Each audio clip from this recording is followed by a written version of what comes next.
Hello everybody, कैसे हैं आप लोग। Welcome to exam mode. आज फिर से हम लोग पॉलिटी के लेक्चर के साथ कंटिन्यू करने वाले हैं और इस टॉपिक में हम सुप्रीम कोर्ट ऑफ इंडिया और हाई कोर्ट के बारे में पढ़ेंगे।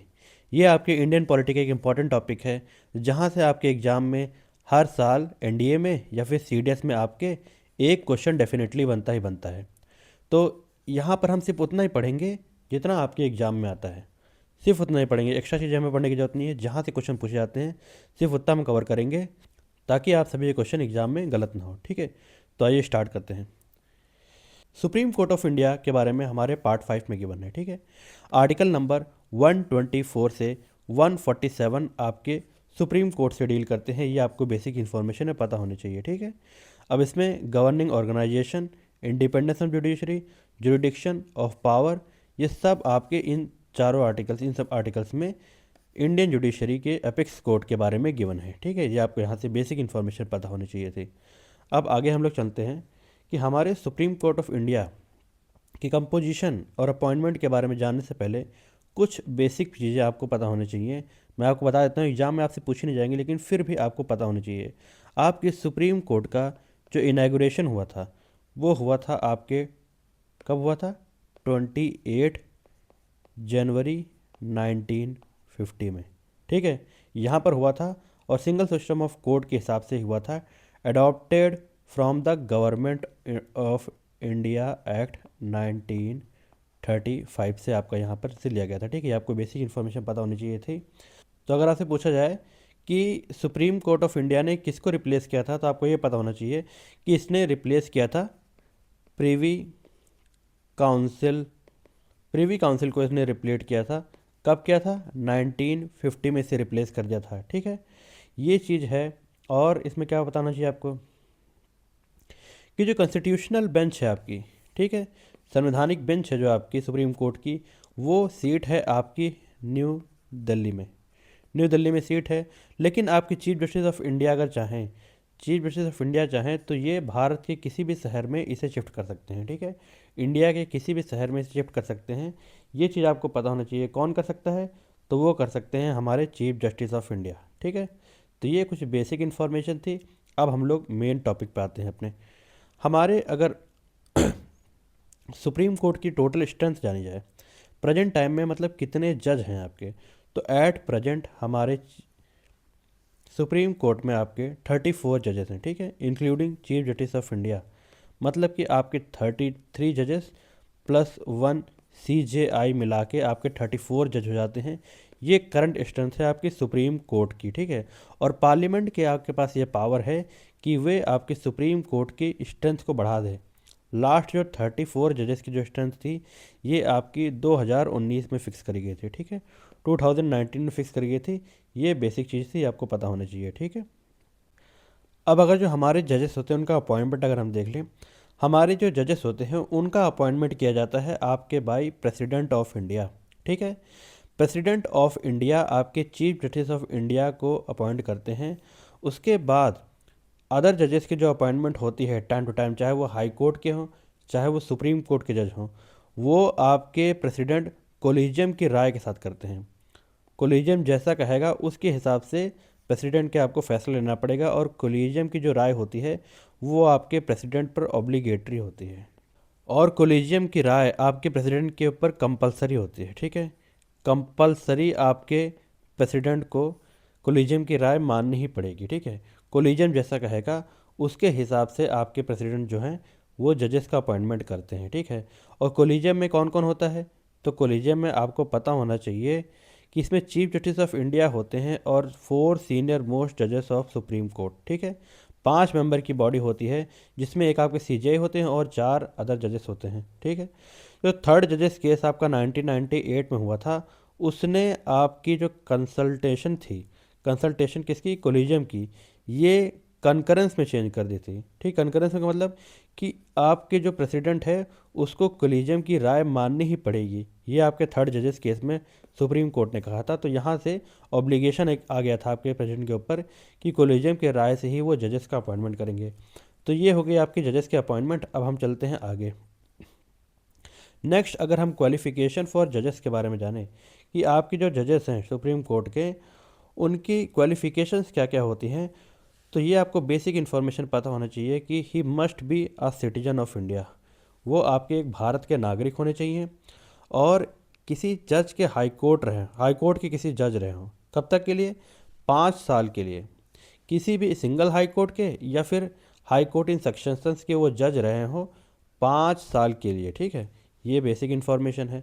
एडवो या फिर साथ में वो ये भी हो सकते हैं कि एडवोकेट रहे हो किसी हाई कोर्ट में 10 साल के लिए, किसी एक हाई कोर्ट में या फिर हाई कोर्ट इन सक्सेशंस में वो एडवोकेट रहे हो आपके 10 साल के लिए, तब भी वो एलिजिबल हो जाते हैं आपके सुप्रीम कोर्ट के जज बनने के लिए। या फिर वो एक डिस्टिंग्विश जूरिस्ट हो आपके प्रेसिडेंट की नज़र में, राष्ट्रपति की नज़र में वो एक डिस्टिंग्विश जूरिस्ट हो, तब भी वो आपके सुप्रीम कोर्ट के जज बनने के क्वालिफिकेशन को हासिल कर लेते हैं, ठीक है।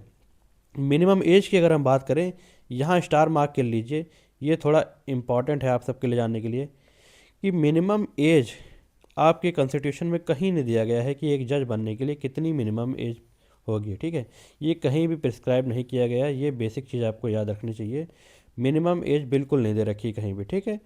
ओथ जो होते हैं आपके सुप्रीम कोर्ट के जज होते हैं, वो प्रेसिडेंट के सामने लेते हैं according to article number 124 clause 6 के अंडर में, वो प्रेसिडेंट के साथ सामने अपनी अपॉइंटमेंट लेते हैं, ठीक है। जजेस swear to bear true faith to the constitution and upheld the sovereignty of India.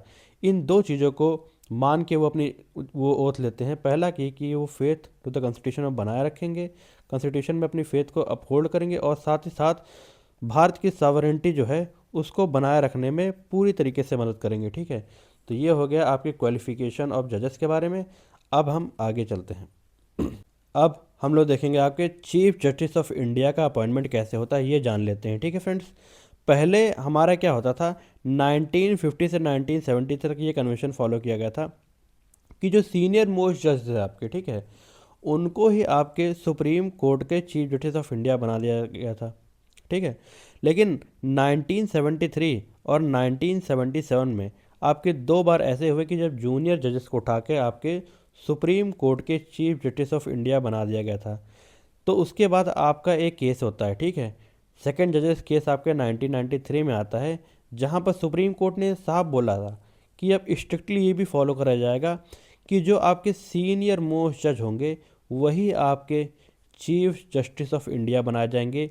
ये अब स्ट्रिक्टली फॉलो करा जाएगा, ठीक है। तो ये सेकंड जजेस केस में ये आया था फैसला। तो ये आपको पता होना चाहिए, आपसे कभी भी पूछ सकते हैं क्वेश्चन में, ठीक है, कि कब से फॉलो करा जाता है। तो ये आपके सेकंड जजेस केस 1993 के बाद स्ट्रिक्टली फॉलो किया जाने लग गया, ठीक है। The independence of the judiciary depends on the non interference of the executive in judicial appointment. ये एक लाइन है जो आपके एग्जाम में आ सकती है, तो ये अलग से मैंने दे दिया है। तो ये चीज़ आपको पता होना चाहिए कि जुडिशरी में और एग्जीक्यूटिव में कोई भी आपस में इंटरफेरेंस नहीं होगा, तभी आपकी जो तो इस लाइन का मतलब ये है आपका कि एग्जीक्यूटिव का जो आपका इंटरफेरेंस अगर जुडिशियल अपॉइंटमेंट्स में नहीं होगा, तभी आपकी जो इंडिपेंडेंस ऑफ जुडिशरी है ये कायम बनी रहेगी। ये सबसे मेन है, आपको ये याद रखना है, ठीक है। तो अब हम लोग आगे चलते हैं। अब हम लोग देख लेते हैं सुप्रीम कोर्ट के जो जज होते हैं आपके, उनका टेन्योर क्या होता है, उनका रिमूवल प्रोसेस क्या होता है।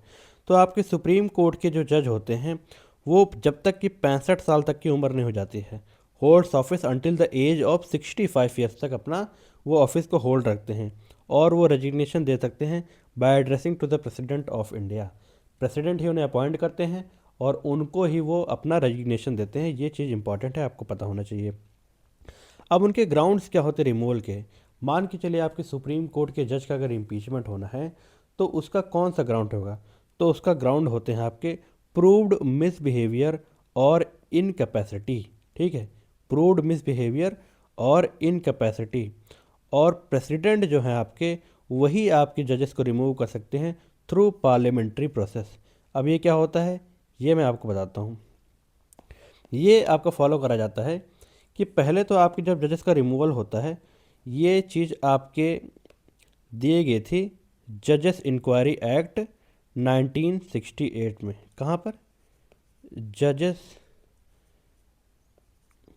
इंक्वायरी एक्ट 1968 में ये रेगुलेट करता है जजेस का आपका इम्पीचमेंट। ये कहता है कि जो रिमूवल है जजेस का आपका, उसके बारे में जो निर्णय लिया जाता है, मोशन जो है वो आपके लोकसभा में लिया जा सकता है या फिर आपके राज्यसभा में लाया जा सकता है।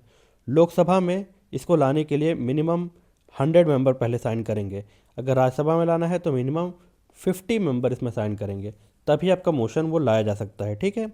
उसके बाद स्पीकर या फिर चेयरमैन होते हैं, वे चाहें तो उसको एडमिट कर सकते हैं या फिर आपके उस मोशन को रिफ्यूज कर सकते हैं।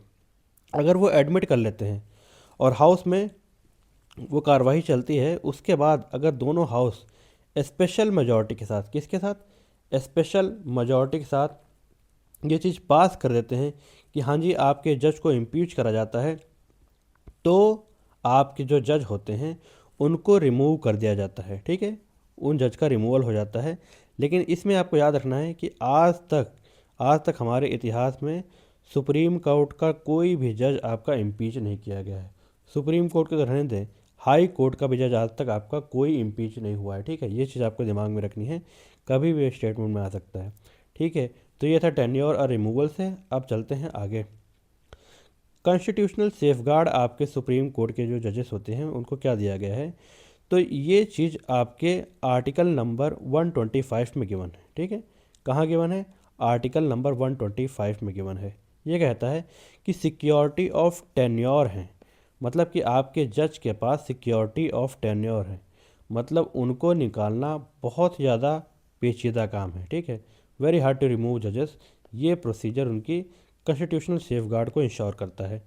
उनकी जो सैलरीज होती हैं वो चार्ज होती हैं on the consolidated fund of India, मतलब कि उनके सैलरी के लिए जो पैसा आता है उसके लिए आपको पार्लियामेंट में वोटिंग की ज़रूरत नहीं पड़ती है, क्योंकि ये चार्ज हैं, मतलब कंसोलिडेटेड फंड ऑफ इंडिया से डायरेक्ट जो होता है इनका पैसा चला जाता है इनके अकाउंट में, ठीक है। आपके कोई डिस्कशन नहीं करी जाएगी, आपके जजेस के कंडक्ट के बारे में कोई डिस्कशन आपके पार्लियामेंट में नहीं करी जा सकती है, ये रूल है, ठीक है।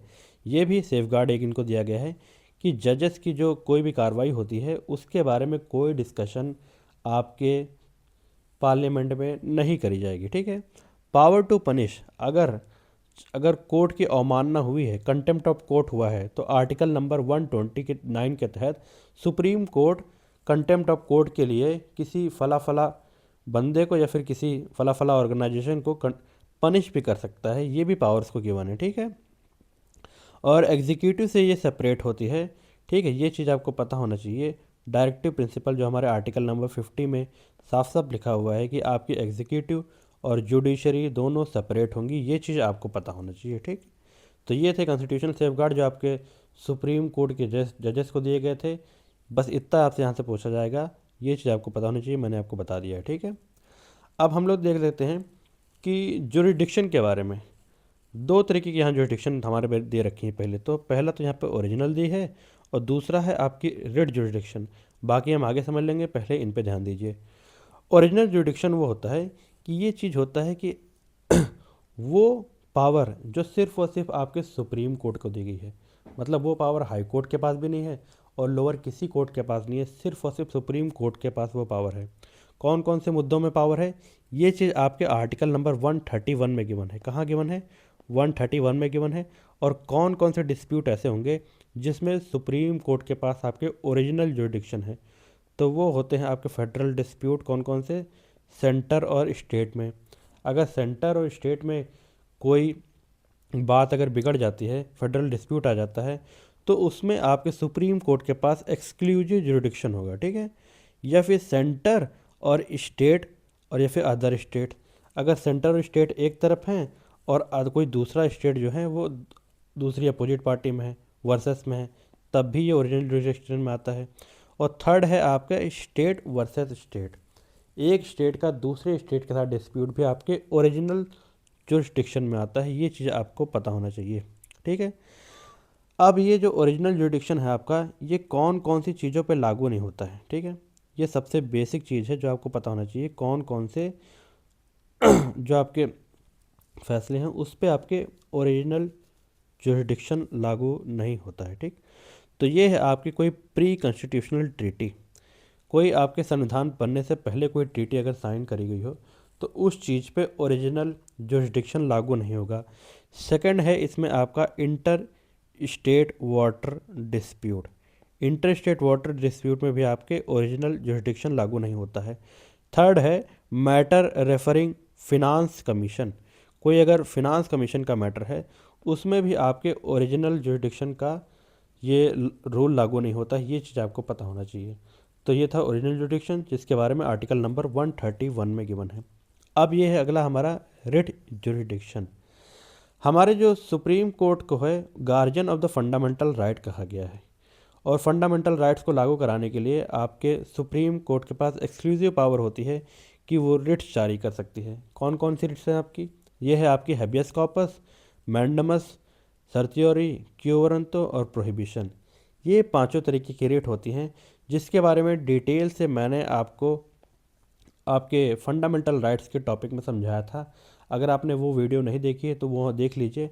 मैंने डिटेल से इन पांचों रिट्स के बारे में वहाँ पर समझाया हुआ है, तो वहाँ से आपको कॉन्सेप्ट की क्लियरिटी हो जाएगी। ठीक है, तो ये 5 तरीके की रिट होती हैं जो आपका सुप्रीम कोर्ट लागू कर सकता है आपके फंडामेंटल राइट्स को प्रोटेक्ट करने के लिए। ठीक है, तो यहाँ से ये चीज़ आपको दिमाग में रखनी थी। ये दोनों हो गई आपकी ओरिजिनल और रिट जुरिसडिक्शन। ठीक है, अब आगे चलते हैं। नेक्स्ट है हमारा अपीलेट जुरिसडिक्शन। अपीलेट जुरिसडिक्शन ये होता है कि अपील करके, जैसे आप हाई कोर्ट से अपील करके सुप्रीम कोर्ट में जाते हैं तो इसको कहते हैं अपीलेट जुरिसडिक्शन। तो ये कौन कौन से मैटर में है, ये कैटेगरी है और ये डिटेल्स इसके बारे में है। ये थोड़ा हम लोग समझ लेते हैं, आपको अच्छे से समझ आ जाएगा। ठीक है, यहाँ अगर हम देखें तो अगर कोई कॉन्स्टिट्यूशनल मैटर है, ठीक है, तो appeal if high court certifies a substantial question of law regarding constitution.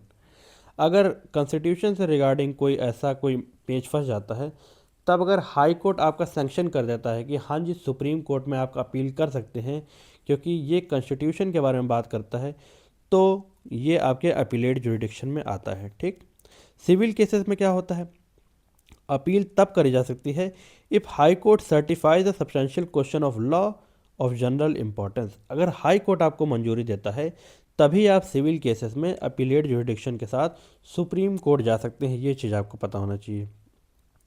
Criminal cases में ये होता है appeal against acquittal, death sentence और certificate from high court.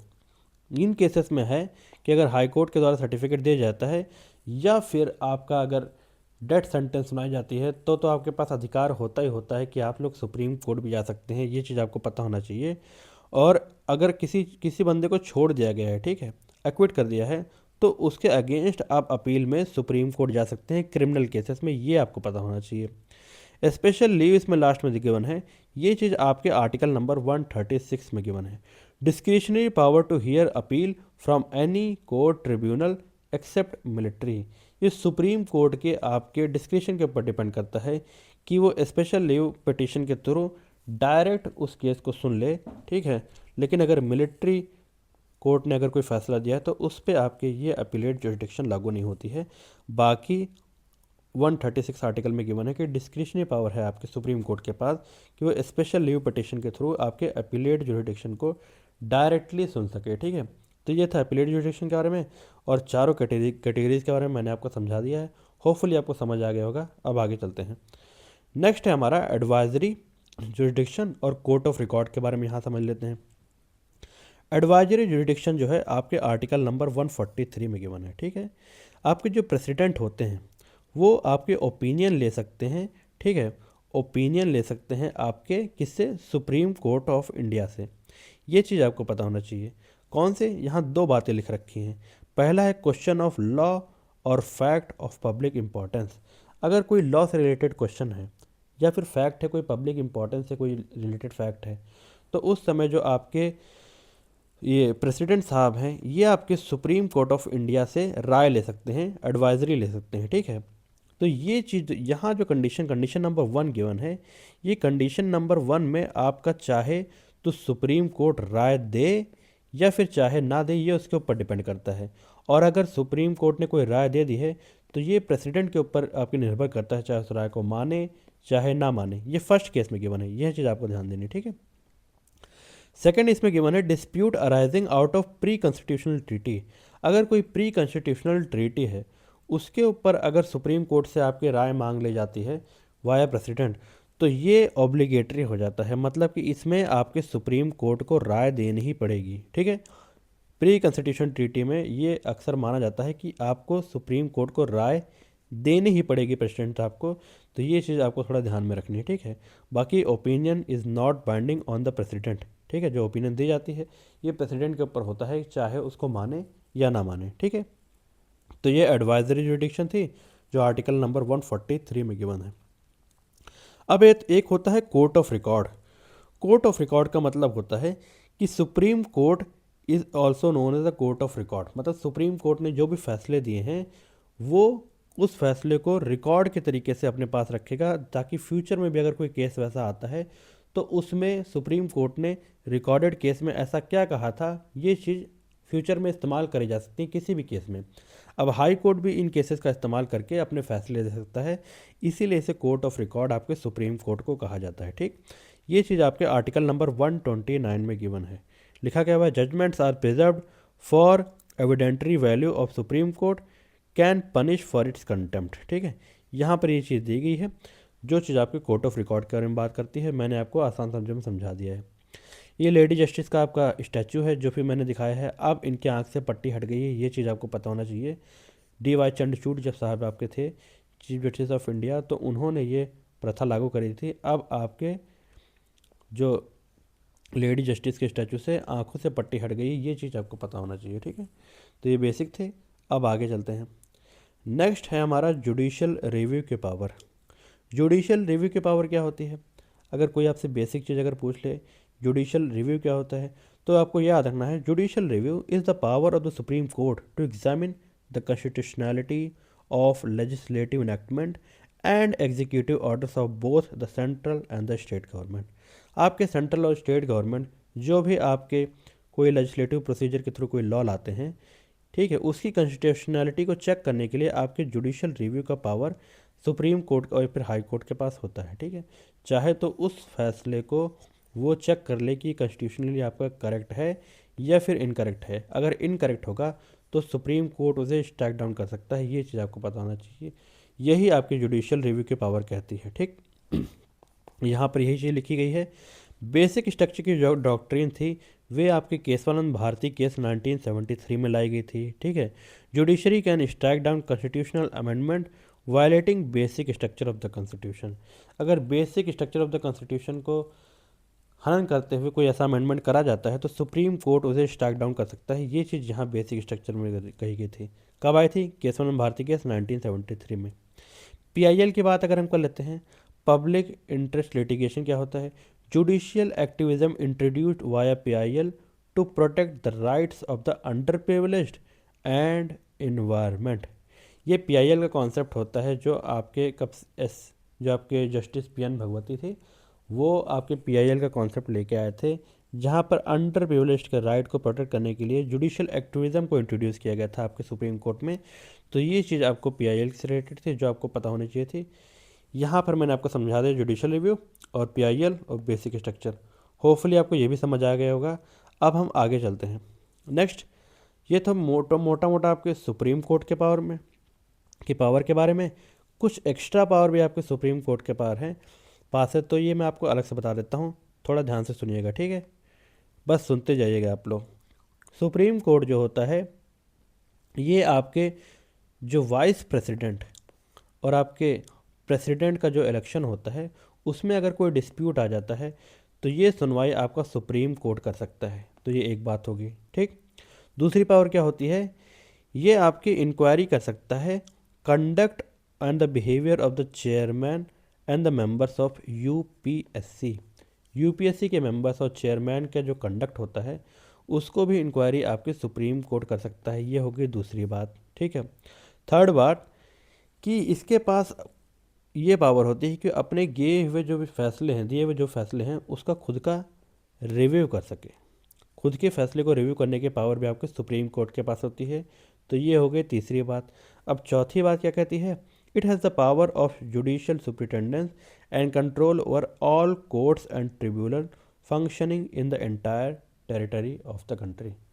Bharat में जितने भी कोर्ट या फिर ट्रिब्यूनल्स हैं वो काम कर रहे हैं, उन सब पे नज़र बनाए रखने की पावर आपके सुप्रीम कोर्ट ऑफ इंडिया के पास होती है।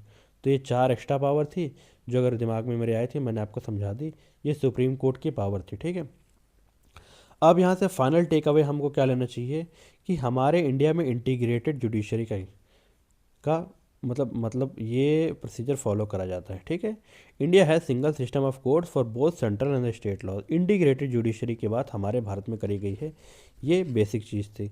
प्रोटेक्टर किसे कहा गया? सुप्रीम कोर्ट को फंडामेंटल राइट्स का प्रोटेक्टर कहा गया है, ये चीज़ आपको पता होना चाहिए। Interpreter, final interpreter of the constitution. Constitution में कोई बात ऐसी लिखी हुई है जो लोगों के समझ से परे है, तो अगर उसमें क्या लिखा हुआ है उसके क्या मान्य है ये कौन डिसाइड करेगा? तो सिर्फ और सिर्फ करेगा आपके सुप्रीम कोर्ट ऑफ इंडिया। ये चीज़ आपको पता होना चाहिए।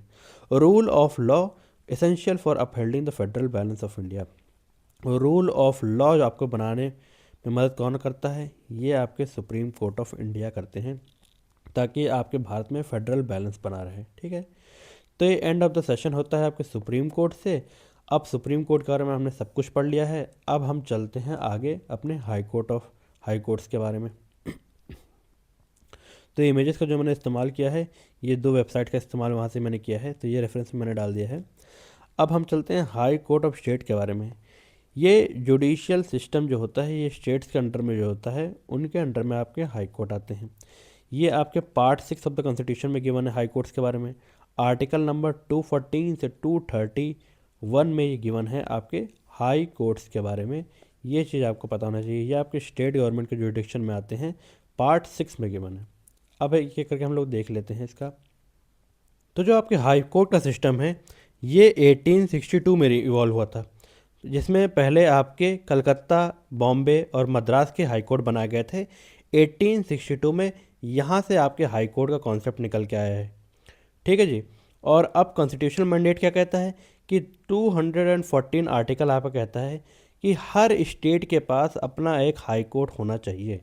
हर स्टेट के पास अपना एक हाई कोर्ट होना चाहिए, और ये पार्लियामेंट के ऊपर निर्भर करता है कि वो अगर चाहे तो वो कॉमन हाई कोर्ट भी आपके बना सकता है। ठीक है, मतलब किसी 2 स्टेट्स का एक कॉमन हाई कोर्ट आपका बना सकता है। ये आपके पार्लियामेंट के ऊपर डिपेंड करता है। ये आपके 7th कॉन्स्टिट्यूशन अमेंडमेंट एक्ट 1956 के बाद लागू हुआ था। ठीक है, तो ये हो गया कॉन्स्टिट्यूशनल मैंडेट, आर्टिकल 214 कहता है। अब एक चीज़ में आपको याद रखनी कि हमारे इंडिया में प्रेजेंट टाइम में 25 हाई कोर्ट्स है। कितने हैं? 25 हाई कोर्ट्स। और दिल्ली और जम्मू एंड कश्मीर ऐसी 2 यूनियन टेरिटरीज हैं जिसके पास अपने खुद के हाई कोर्ट हैं। ठीक है, ये चीज़ दिमाग में रखनी है। दिल्ली और जे.एंड.के आपके 2 यूटीज़ हैं जिसके पास अपने खुद के हाई कोर्ट हैं। बाकी टोटल कितने हैं? 25 हाई कोर्ट्स हैं करंटली आपके इंडिया में। ये चीज़ आपके जानने के लिए ज़रूरी थी। अब आगे अगर हम चलते हैं अपॉइंटमेंट ऑफ जजेस के बारे में। जजेस जो आपके हाई कोर्ट के होते हैं ये भी आपके प्रेसिडेंट ऑफ इंडिया के द्वारा अपॉइंट किए जाते हैं। किसके द्वारा? प्रेसिडेंट ऑफ इंडिया के द्वारा। चीफ जस्टिस जो आपके होते हैं किसी भी हाई कोर्ट के, ये प्रेसिडेंट जो होते हैं इनका अपॉइंटमेंट करते हैं by consulting the chief justice of India and the governor of the state.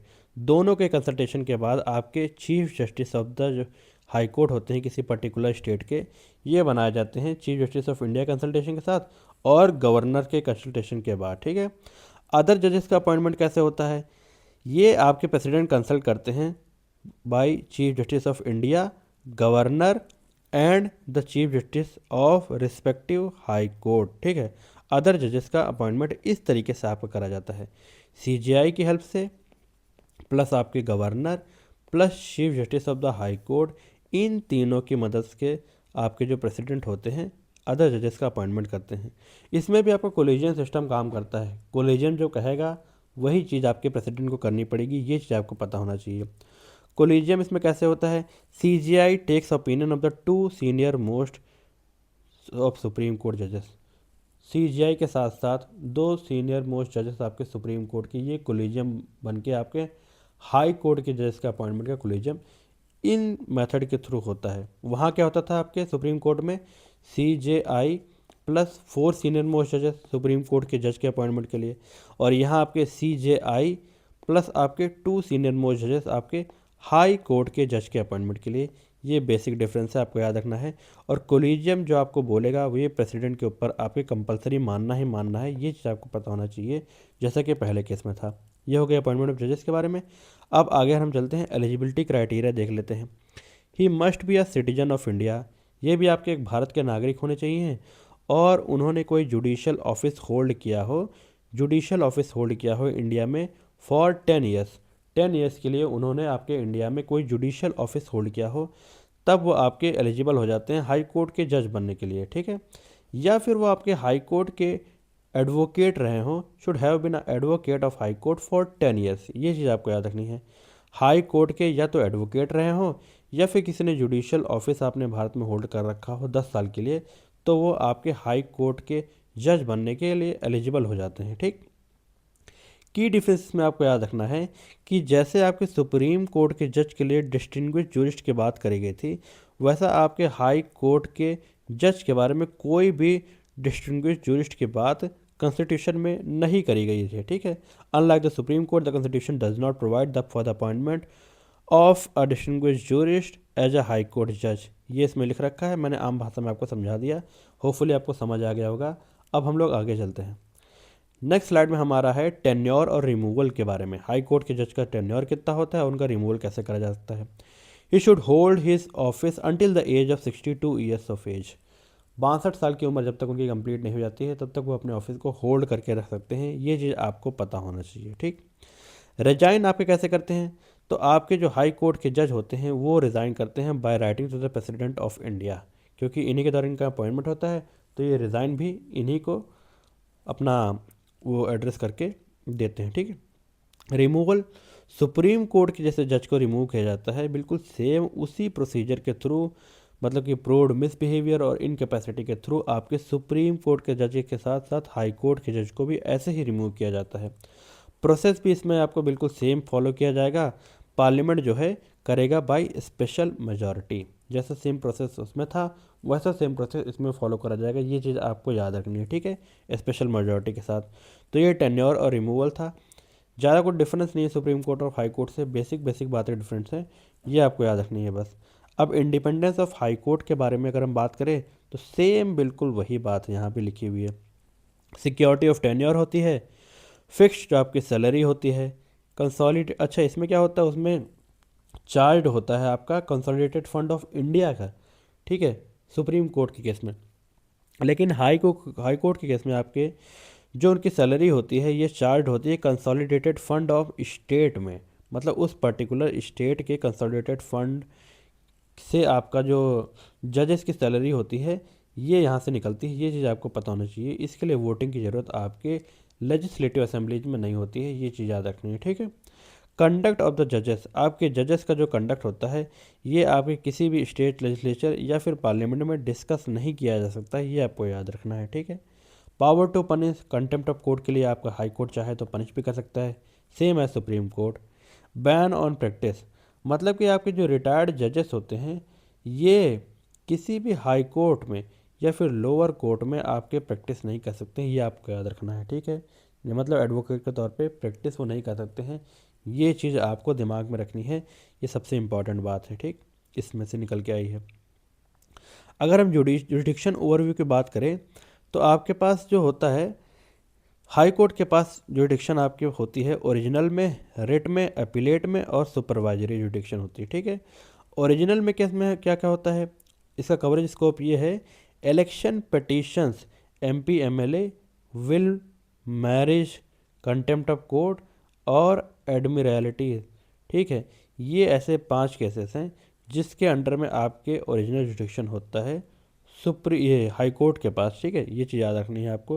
Exclusive right होते हैं, मतलब इलेक्शन पिटीशन ऑफ एमपी और एमएलए, इसके लिए भी आपके हाई कोर्ट के पास ओरिजिनल जुडिक्शन होता है, ये चीज़ आपको बेसिक याद रखनी है यहाँ से, ठीक। रिट जुडिक्शन होती है, मतलब आपकी जो रिट पावर होती है हाई कोर्ट की, ये आर्टिकल नंबर 226 में गिवन है। और इसमें एक चीज़ आपको दिमाग में रखनी है कि हाई कोर्ट की जो रिट जुडिक्शन पावर है ये सुप्रीम कोर्ट से वाइडर होती है, मतलब सुप्रीम कोर्ट तो सिर्फ आपके फंडामेंटल राइट्स को इन्फोर्स करने के लिए रिट जारी कर सकता था, लेकिन आपकी जो हाई कोर्ट होती हैं वो फंडामेंटल राइट्स के साथ साथ अदर लीगल राइट्स के लिए भी आपके रिट जारी कर सकता है। अच्छा, ये चीज़ आपको याद रखनी है कि रिट कंपलसरी है कि आपके सुप्रीम कोर्ट को जारी ही करनी पड़ेगी फंडामेंटल राइट की प्रोटेक्शन के लिए, लेकिन हाई कोर्ट के ऊपर ऐसा कोई कंपल्शन नहीं होता है। हाई कोर्ट चाहे तो रिट जारी कर सकता है, चाहे तो वो रिट जारी नहीं कर सकता है, ये चीज़ उस पर डिपेंड करती है। ये आपको दिमाग में रखनी है, ठीक है। कोई कंपल्सन नहीं होता है। अपीलेट क्या होता है? अपीलेट जुडिक्शन भी इसमें आपकी होती है। Primary court of appeal for civil and criminal matters from subordinate courts, मतलब कि सिविल और क्रिमिनल मैटर जो आपके सबॉर्डिनेट कोर्ट से होते हैं, यहाँ से अपील होकर वो हाई कोर्ट जा सकते हैं। ये चीज़ आपको पता होना चाहिए। सुपरवाइजरी जुडिक्शन क्या होती है? Superintendence over all courts and tribunals with in its territory जुडिक्शन, मतलब हाई पर्टिकुलर हाई कोर्ट का टेरिटोरियल जुडिक्शन के अंडर जो भी ट्रिब्यूनल्स आते हैं और जो भी लोअर कोर्ट्स आते हैं, उस पर नज़र बनाए रखना आपके हाई कोर्ट की जिम्मेदारी होती है। ये उसकी सुपरवाइजरी जुरिडिक्शन कहलाती है।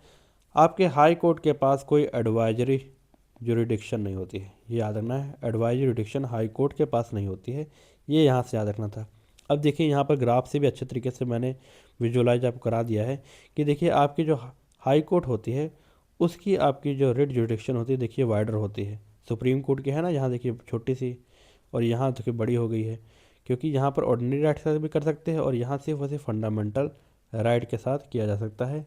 तो ये चीज़ होपफुली आपको समझ आई होगी, ठीक है। यहीं पर आपको समझाया गया है, तो ये चीज़ इससे रिलेटेड थी। अब आगे चलते हैं। नेक्स्ट, 5 तरह की कॉन्स्टिट्यूशनल रिट्स होती हैं: हैबियस कॉर्पस, मैंडमस, प्रोहिबिशन, सर्टियोररी और क्यू वारंटो। इनका बेसिक मतलब समझ लीजिए, और डीप में अगर जाना चाहते हैं तो फंडामेंटल राइट्स की जो वीडियोस मैंने कराई है उसमें आप जाइए, बिल्कुल डिटेल में आपको समझाया है, ठीक है। हैबियस कॉर्पस का मतलब होता है to have the body, mandamus का मतलब होता है we command, prohibition to forbid, certiorari to be certified, और quo warranto by what authority. ऐसे आपको कुछ नहीं समझ आएगा, वहाँ जाएंगे तो बिल्कुल डिटेल में मैंने बताया गया है कि कौन कौन सी बॉडी होती है जिसमें लागू करी जा सकती है और कौन कौन सी बॉडी होती है जिसके अगेंस्ट ये रिट जारी नहीं की जा सकती है, वो भी पता होना जरूरी है। तो ये उस वीडियो में जाके देखिए, ठीक है। अब ये आपके शेयर्ड यूरिडिक्शन या फिर कॉमन हाई कोर्ट की बात करी गई है, ठीक। कॉमन हाई कोर्ट कहाँ कहाँ है आपको ये थोड़ा जानना पड़ेगा। महाराष्ट्र, गोवा, दादरा नगर हवेली और दमन एंड दीव के आपके पास एक कॉमन हाई कोर्ट है जिसको बॉम्बे हाई कोर्ट कहते हैं। कौन सा? Bombay high court. Maharashtra, Goa, Dadra Nagar Haveli, Daman and Diu का है, तो ये चीज़ यहाँ से याद रखनी है। गुवाहाटी हाई कोर्ट अगर हम देखें तो इसमें आपके कौन कौन से आते हैं? असम आता है, नागालैंड, मिजोरम एंड अरुणाचल प्रदेश। इस चारों राज्यों का एक कॉमन हाई कोर्ट है जिसे गुवाहाटी हाई कोर्ट के नाम से जाना जाता है। पंजाब एंड हरियाणा आपका हाई कोर्ट है जो आपके पंजाब, हरियाणा और चंडीगढ़ के लिए बना है। तो ये इंपॉर्टेंट था, ये तीनों चीज़ें दिमाग में रखनी है। यहाँ से क्वेश्चन आपके पूछे गए हैं पीवाईक्यू में, तो ये दिमाग में आपको रखनी है कि बॉम्बे हाई कोर्ट, गुवाहाटी और पंजाब और हरियाणा हाई कोर्ट में कौन कौन से स्टेट्स आते हैं आपके, ठीक है। So this was basic information. Any doubts? अगर आपको इससे रिलेटेड कोई भी डाउट हो तो आप कमेंट सेक्शन में मुझसे पूछ सकते हैं, मैं आपको रिप्लाई वहाँ पर दे दूँगा। और वैसे आपको डाउट होना नहीं चाहिए, मैंने जितना भी आपको समझाना था जैसे पेपर में आता है टोटल सबको समझा दिया है उसके बारे में। तो टोटल अगर कोई भी डाउट अगर आपको होता है तो आप मुझसे पूछ सकते हैं। होपफुली आपको इसमें डाउट नहीं होगा क्योंकि मैंने आपको थोड़ा डिटेल में समझा दिया, जो भी आपके एग्ज़ाम में आता होगा इससे बाहर कुछ नहीं आने वाला है, ठीक है। अगर इतना करके जाते हैं तो सब कुछ वेल डन होगा, टेंशन लेने की बिल्कुल ज़रूरत नहीं है। हाई कोर्ट और सुप्रीम कोर्ट से इससे बाहर चीज़ें आपकी नहीं आती हैं, ठीक। अब हम 5 जो है क्वेश्चन कर लेंगे, ठीक है। सुप्रीम कोर्ट ऑफ इंडिया से मैंने 5 क्वेश्चन बनाए हैं, वो आपको थोड़ा देख लेने हैं। देखते हैं आप इसका क्वेश्चन का आंसर दे पाते हैं कि नहीं दे पाते हैं, ठीक। यहाँ दिया गया है, क्वेश्चन नंबर 1 कहता है कि supreme court can review laws placed in the 9th schedule after 24 April 1973, ठीक। जुडिशियल रिव्यू की जो आपके पावर है ये आपकी केशवानंद भारती केस में आई थी, जो 24 अप्रैल को ये डेट है कि यहाँ पर बात करेगी कि इसके बाद जो आपके 9th शेड्यूल में जो एक्ट डाले गए हैं उसका रिव्यू कर सकती है कि नहीं कर सकती है, या फिर इससे पहले जो डाले गए थे उसका कर सकती है कि नहीं कर सकती है। तो अगर ये कहा है हमारे केशवानंद भारती केस में कि अगर कोई भी आपका 9th शेड्यूल में जो 24 अप्रैल 1973 से पहले जो डाला गया है, ठीक है, कोई भी चीज़ अगर 9th शेड्यूल में डाल दी गई है तो अगर वो basic structure of the constitution को हैम्पर करती है तब भी उसका जुडिशियल रिव्यू हो सकता है, ठीक। इसके बाद अगर 9th शेड्यूल में अगर कोई भी चीज़ डाली गई है तो उसका जुडिशियल रिव्यू आपका सुप्रीम कोर्ट कर सकती है। उसको ये कोई ऐसा मनाही नहीं है कि उसका वो कर नहीं सकती है। 24 अप्रैल 1973 के बाद कोई भी चीज़ 9th शेड्यूल में अगर आपने डाल दी है तो चाहे वो जिस प्रकार की हो, सुप्रीम कोर्ट चाहे या हाई कोर्ट चाहे तो उसका जुडिशियल रिव्यू कर सकता है। तो दिस स्टेटमेंट इज़ राइट, ठीक। अगला कहता है any law violating basic structure can be struck down. Simple सी बात है, अगर बेसिक, यही आपका बेसिक स्ट्रक्चर डॉक्ट्रिन कहती है कि कोई भी चीज़ अगर आपकी बेसिक स्ट्रक्चर का हनन करती है तो उसको स्ट्राइक डाउन कर सकती है आपकी सुप्रीम कोर्ट, ठीक। Judicial review is expressly mentioned in the constitution of India. अब यहाँ थोड़ा झोला है, आपके जुडिशियल रिव्यू के बारे में कहीं भी आपके कॉन्स्टिट्यूशन में बात नहीं करी गई, ये चीज़ आपको पता होना चाहिए। This statement is wrong. तो इस क्वेश्चन का सही आंसर है आपका 1 and 2 ओनली, ठीक। दो स्टेटमेंट आपके सही थी। होपफुली आपको समझ आया होगा, मैंने आपको पहले भी इसमें जुडिशियल रिव्यू के बारे में समझाया है और ये भी इससे क्वेश्चन के फॉर्मेट में आ गया है, तो आप इसे सॉल्व कर पाए होंगे। अब आगे चलते हैं। नेक्स्ट क्वेश्चन हमारा ओरिजिनल जुडिक्शन के ऊपर है, ठीक। आपके सुप्रीम कोर्ट के पास ओरिजिनल जुडिक्शन किन किन चीज़ों से रिलेटेड है ये जानना है आपका। यूनियन एंड 1 और मोर स्टेट, हाँ जी है। 2 और मोर स्टेट्स, हाँ जी है। States and the citizen of another state, और लास्ट आपका जो दे रखा है union of India and foreign country. अब हमने यहाँ पर ध्यान से, आपने अगर पढ़ा होगा ओरिएंटेशन, तो हमने उसमें दो चीज़ें बात करी गई थी, ठीक है। स्टेट या स्टेट में कोई मैटर है, स्टेट या फिर यूनियन और अदर स्टेट में मैटर है, तो ये दो चीज़ों के बारे में हमने पीछे पढ़ा है। तो इस क्वेश्चन का सही आंसर होगा 1 and 2 ओनली। इसी में आपके पास ओरिजिनल जुडिक्शन की पावर है, तो ये दिमाग में रखना है, ओरिजिनल जुडिक्शन इसे कहा गया है, ठीक। अब आगे चलते हैं नेक्स्ट क्वेश्चन की ओर। अब हम लोग एडवाइजरी जुडिक्शन के बारे में क्वेश्चन देख लेते हैं, ये आपके एग्जाम में आ सकता है। लिखा गया है president can seek advice on question of law और फैक्ट। हाँ जी, आपके जो प्रेसिडेंट होते हैं वो लॉ और फैक्ट के ऊपर अगर चाहे तो आपके सुप्रीम कोर्ट से एडवाइस ले सकते हैं। तो दिस स्टेटमेंट इज़ करेक्ट, ठीक। अगला क्या है, advice of supreme court is binding on the president of India. अब यहाँ लिख दिया गया है बाइंडिंग, तो मैंने आपको बताया था कि बाइंडिंग तो नहीं होती है। आपके सुप्रीम कोर्ट के अगर जो जज होते हैं वो प्रेसिडेंट को जो राय देते हैं वो प्रेसिडेंट पे बाइंडिंग बिल्कुल नहीं होती है। और ये भी आपके होता है कि सुप्रीम कोर्ट के ऊपर भी ये बाइंडिंग नहीं होता है कि वो प्रेसिडेंट को राय दे ही दें, ठीक है। तो सेकंड स्टेटमेंट जो होती है ये आपकी हो जाती है गलत यहाँ पे। थर्ड लिखी गई एक्सरसाइज अंडर आर्टिकल 143। हाँ जी, आर्टिकल 143 के अंडर आपकी एडवाइजरी जुडिक्शन होती है। तो इस क्वेश्चन का सही आंसर है आपका B option 1 and 3 only. Hopefully आप कर पाए होंगे। अब नेक्स्ट क्वेश्चन की ओर देख लेते हैं हम लोग। नेक्स्ट है आपका क्यूरेटिव पिटिशन के बारे में, ठीक। अब ये क्यूरेटिव पिटिशन का जो कॉन्सेप्ट है ये आप थोड़ा क्वेश्चन खुद अटेम्प्ट कीजिए, ठीक है। इस क्यूरेटिव पिटिशन क्या होती है आपको ये मैं आपको नेक्स्ट वीडियो में अच्छे से समझा दूंगा। पहले आपके क्वेश्चन थोड़ा डिफरेंट है तो इसे अटेम्प्ट करने की कोशिश कीजिए, और जो कमेंट सेक्शन में सही आंसर देगा मैं उसके कमेंट को हार्ट दे दूंगा ताकि बाकी लोग भी समझ पाए कि हाँ जी वो आंसर आपका सही है।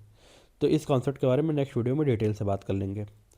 अब इंडिपेंडेंस और जुडिशरी के ऊपर लास्ट क्वेश्चन है, ये हम थोड़ा समझ लेते हैं। पहला इसमें दिया गया है फिक्स्ड टेन्योर ऑफ जजेस। इंडिपेंडेंस जुडिशरी में क्या यही चीज़ है? तो हाँ जी, फिक्स्ड टेन्योर ऑफ जजेस की बात करी गई है। Salary charge on consolidated fund of India, हाँ जी ये भी बात कही गई थी। Removal by special majority of the parliament, हाँ जी ये भी बात कही गई थी। फोर्थ है एग्जीक्यूटिव कंट्रोल ओवर जुडिशरी, ना ये गलत है। एग्जीक्यूटिव का आपका कोई कंट्रोल नहीं होता जुडिशरी के ऊपर, क्योंकि इंडिपेंडेंस को बनाने के लिए ये बात करी गई है कि एग्जीक्यूटिव और जुडिशरी दोनों आपकी अलग अलग होंगी। मतलब इस क्वेश्चन का सही आंसर है आपका 1, 2 and 3 ओनली। होपफुली ये भी आपके कर पाए होंगे। तो फ्रेंड्स ये 5 क्वेश्चन थे जो मैंने आपको सुप्रीम कोर्ट ऑफ इंडिया से कराए हैं और आपको पूरा टॉपिक अच्छे से समझा दिया है। तो अगर आपको इसमें कोई भी डाउट हो तो कमेंट सेक्शन में मुझसे पूछ सकते हैं। और अगर आपको वीडियो अच्छी लगी हो फ्रेंड्स तो इस वीडियो को लाइक कीजिए और अपने फ्रेंड्स के साथ ज़रूर शेयर कीजिए, और अगर चैनल पर नए हैं तो सब्सक्राइब कीजिए ताकि ऐसे कंटेंट मैं आपके लिए हमेशा लाता रहूं और आप लोग के पास नोटिफिकेशन पहुंचती रहे। थैंक्स फॉर वॉचिंग, मिलते हैं नेक्स्ट वीडियो में। जय हिंद, जय भारत।